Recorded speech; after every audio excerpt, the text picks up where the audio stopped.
Yo, yo, yo, what's up? It's your boy Domuto. We're back with another video. Today we're watching Patrick CC, Nickelodeon's failed attempts at making pop stars. Um, I never watched that one, so I'm trying to see what this one about. What I'm saying? So I do Nickelodeon pop star Ariana Grande, but I know there's a lot it's a lot of people they try to push, but like Victoria,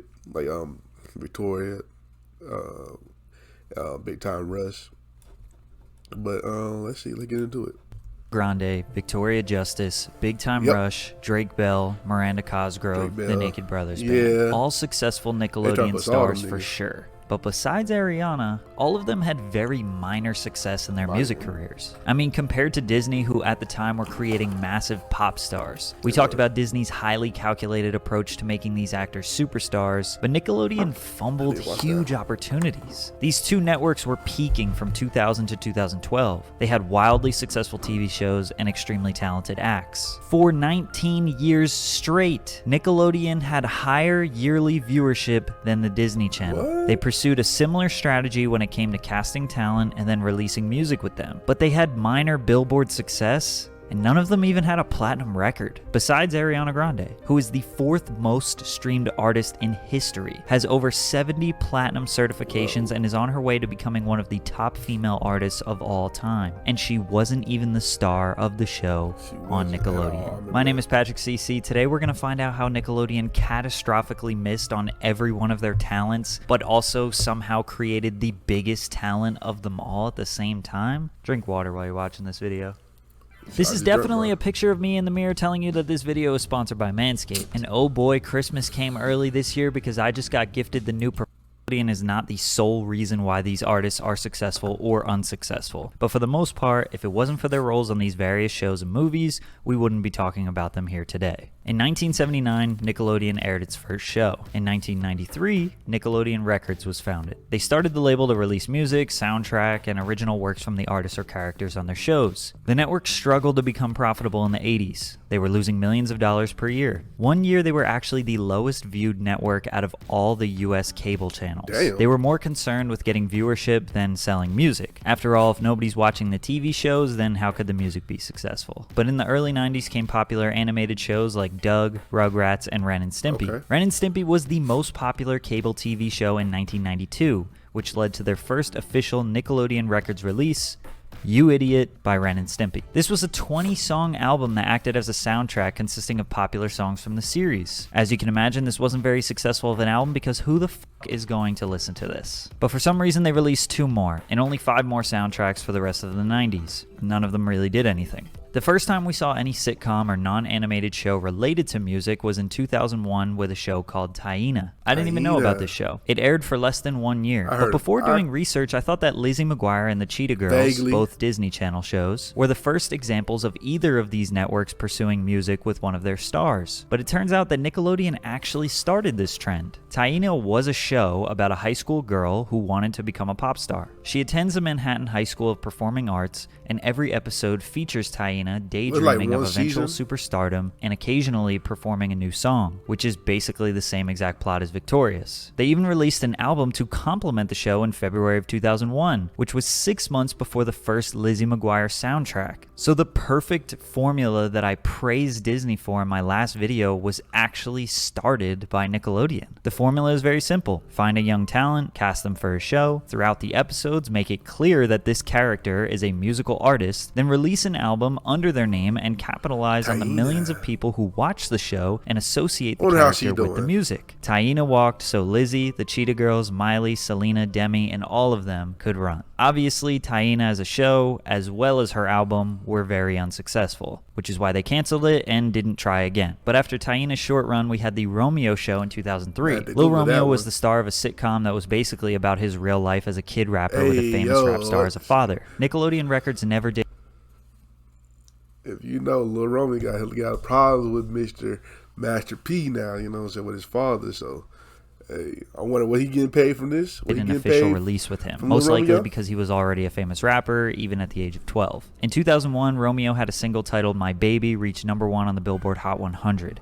his debut album went gold and had a run of Billboard charting singles for a couple of years. So Nickelodeon didn't scout him as a random kid and transform him into a star. They just made a show about somebody who was already famous. I actually think Nick hurt his music career because the most musical success he had was before season 1 of The Romeo Show. Luckily, this led to him having a 20-year acting career. I'm assuming Nick never did a music release with Romeo because of his father, Master P. Master P is known for being one of the first rappers to have independent success in the 90s and 2000s when it was borderline impossible to have a musical career without a major label. He's a mogul known for never giving up ownership of his music and remaining independent. So I'm sure Master P negotiated a really fruitful deal with Nickelodeon. Probably borderline finesse them into making him and his family more famous. In 2004, Drake and Josh aired on Nickelodeon became a huge hit. In the show, Drake Bell was essentially the cool guy ladies man who played the guitar and was the front man of his own band. Plus he performed the intro song, which was another common practice for Nickelodeon and Disney to have the star actor perform the intro song. Nick Records released the soundtrack to the show in 2005 after season 2. Probably a little too late. Shoulda did it after season 1. It charted number 178 on the Billboard Hot 200, but only sold 1,200 copies first week. The only 2 songs that had minor success were obviously the intro song and Soul Man, which was performed by both of them in the show. Again, for some reason, Nick didn't pursue Drake as a musical artist. Maybe they thought he sucked. Because during the time he released an independent album called Telegraph, and in 2006 signed with Motown Records to do his second album, It's Only Time. I feel like Nickelodeon missed out big time with Drake Bell. He was absolutely huge at this point. Every kid in America thought he was the coolest guy ever. He won 3 Kids' Choice Awards for Favorite Actor, and why they didn't try to organize a record deal with him, I don't know.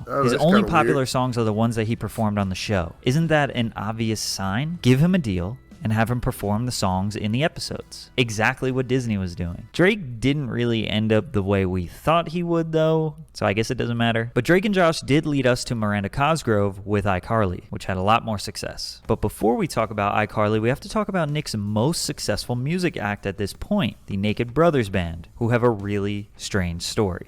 The Naked Brothers Band started out as an independent film about Nat and Alex Wolf, real-life brothers. Their father, Michael Wolf, was a professional musician, and their mother, Polly Draper, a successful actress. While recording their very first song, their mother came up with the idea to make a mock documentary about them as if they were a massively successful band. She intended on it being an independent family project. The film had many celebrities who were friends with the boys' parents, including, but not limited to, Cyndi Lauper, Julianne Moore, Ann Curry, Uma Thurman, and Arsenio Hall. On October 23, 2005, Draper and Wolf entered the film at the Hamptons International Film Festival, where it won the Audience Award for Family Feature Film. The former president of Nickelodeon, Albie Heck, happened to be at this film festival. He ended up bringing the film to Nickelodeon and suggested that it be adapted into a TV series. They started producing the show in January 2007. The Naked Brothers Band, the movie, aired on Nickelodeon, followed by the first season of the series in the next month. The series would see 3 seasons, each being accompanied by a soundtrack album. The Naked Brothers Band first album in 2007 would debut at number 23 on the Billboard Hot 200. I Don't Want to Go to School would also reach number 23 on the Billboard Hot 200, making the Naked Brothers Band the most successful talent that Nick Records has seen up until this point. iCarly premiered in September of 2007 to 4.1 million viewers. The hype was real.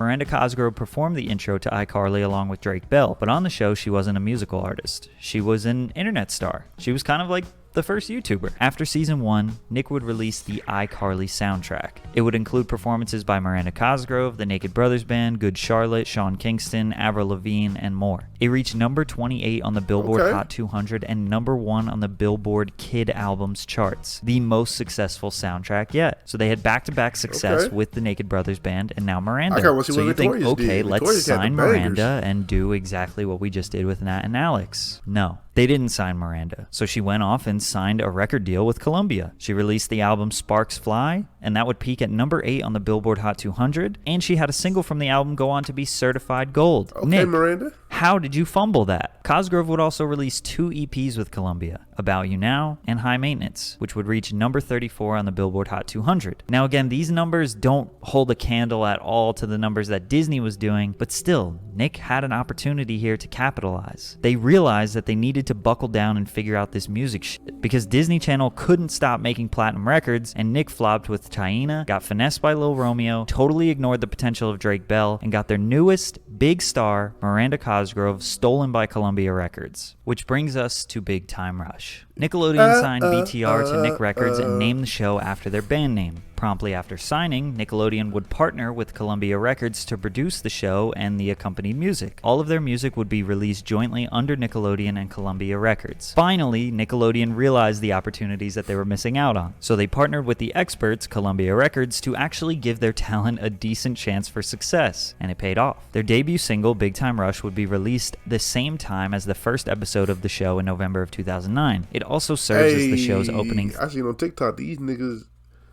are back together, like they doing music and shit. Like I'm not gonna check their music out because I don't really give a fuck, but they back together, so y'all want to check that out. Big Time Rush, you know what I'm saying? Theme. So the band name, TV show, intro song, and the first single all had the same name. A little cringe and definitely try-hardish, but hey, they're doing something. Throughout season 1 of the show, promotional singles would be released as they were premiered in the coinciding episodes. Alright, they're starting to figure it out. Just a few weeks after the show got going, the first album would debut at number 3 on the Billboard Hot 200 and number 1 on the soundtracks chart, selling 67,000 units in the first week. The song Big Night from the album would debut at number 79 on the Billboard Hot 100, making it their highest peaking song at the time. The album would go on to be certified gold. So things are working. Big Time Rush is on their way. At the end of the first season, they introduced Victorious. Victoria Justice is the main character of the show, and the plot is about her life as a teenager attending the Hollywood Performing Arts Academy. Here's where she meets Ariana Grande, and they become friends. In the show, they often have to perform theatrics and, of course, singing. They created the show literally because of Hannah Montana. The show debuted to 5.7 million viewers.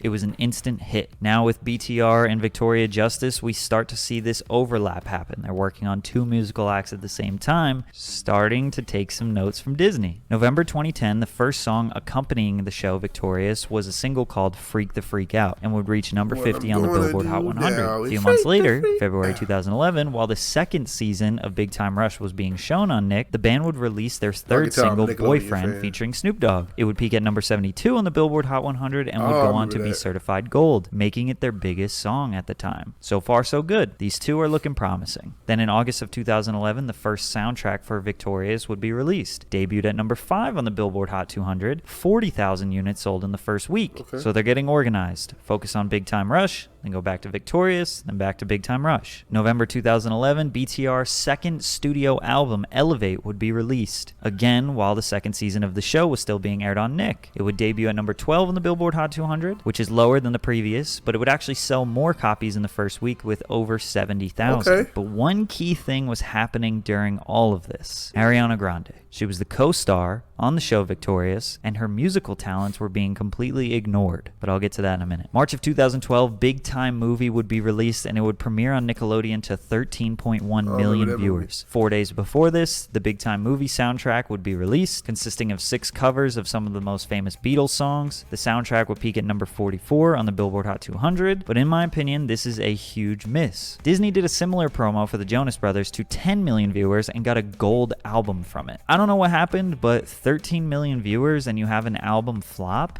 I think Nickelodeon missed their big time. The second soundtrack, Victorious 2.0, more music from the hit TV show, would be released in June of 2012. The album would reach number 18 on the Billboard Hot 200, number 1 on Billboard Kid Albums, and number 2 on the Billboard soundtrack charts, which is great. Season 3 for Victorious and Big Time Rush are happening, but the end of these shows is near. And really the end of Nickelodeon and Disney Channel peak relevance is also near. The next soundtrack for Victorious and next album for Big Time Rush still did very well, but they were the lowest performing projects for both of these acts. Nickelodeon was hyper-focused on making Big Time Rush and Victoria Justice superstars. They were always playing catch-up to the Disney Channel. From 2010 to the beginning of 2012, they had a Disney-like pop star factory working. A little bit. I mean, they weren't going platinum. But for Nick's standards, they were doing better than they had ever done. While they were focused on this, they let the biggest talent of them all slip right past them. Ariana Grande was a co-star of Victorious. She had very little involvement on the Victorious soundtracks despite being the obvious obvious better performer. Her talents were kind of ignored, so much so that she went to posting her covers on YouTube. Covers of Mariah Carey and Whitney Houston, like songs that are borderline impossible to perform. The covers were so good and were getting so much traction that she got signed to Republic Records. So her day job was on Victorious, and Nick was so focused on their big acts, Ariana got sidelined and swooped up by a major label. But it almost seemed inevitable that Victoria Justice and Big Time Rush would go on to have a very successful music career. But shortly after the show ended, BTR's hype was replaced by One Direction, and they took a hiatus. After Victorious ended, Justice signed to Columbia and released a single called Gold. It was a commercial failure, and she would depart from Columbia shortly after due to creative differences. So after both Nick's biggest acts flop and quit music, 3 months later, Ariana released her debut album, Yours Truly. It went #1 on the Billboard Hot 100, sold 138,000 copies first week, and went platinum within the first year. Nickelodeon had to be looking at that like,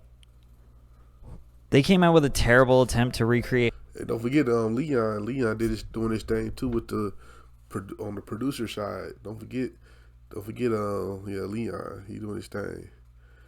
Or Andre from Victorious, he doing his thing on the producer side. High School Musical with the show How to Rock. That was canceled after 1 season. They attempted a Wizards of Waverly Place knockoff, but the relevance of both of these networks really died down after 2014. They had some minor success here and there, but social media, YouTube, Vine, and now TikTok are just absolutely dominating kids' attention. I don't know if they'll ever come back. Ariana Grande slipped by Nickelodeon and became one of the biggest artists today. You could argue she is the biggest musically out of both networks. She has the most followers on Instagram, is the 4th most streamed artist in the world, the most streamed female artist in the world, and has sold over 70 million records. I think the simple reason why Nick missed out and Disney didn't is just that their talent scouting wasn't as good, and they didn't do a great job marketing either. Because Nickelodeon had more average viewers than the Disney Channel for 19 years straight. They could have done better cross promo, talked about singles or albums in the show, run commercials promoting the music, premiering music videos on the network, just really taking that promo to the next level. Another reason why they weren't as successful was because they were always playing catch up to the Disney Channel. They were trying to recreate and redo what the Disney Channel was doing, but a year or two later, after nobody really cared about it anymore. Instead of trying to build their own future, it was all about keeping up with the times. And while they were so busy trying to keep up with the times, their biggest stars just slipped right past them. Ultimately, Nickelodeon is 40 years younger than Disney, so they had a lot less time to figure this out. And I don't think they'll ever have another opportunity to create pop stars like this. I guess if we want good entertainment, all we have left is little old Patrick CC. Make sure you're subscribed. That was a good video, Oh, that's crazy, because they really sold the bag on Ariana Grande. That's fucking crazy, bruh. Damn, wow. They still recovering after that one. That's crazy. That's like a girl. That's like a woman breaking up with me. Like, you really missing out on your blessings. You know what I'm saying? That shit crazy. But shout out to Patrick CC. This is a great video.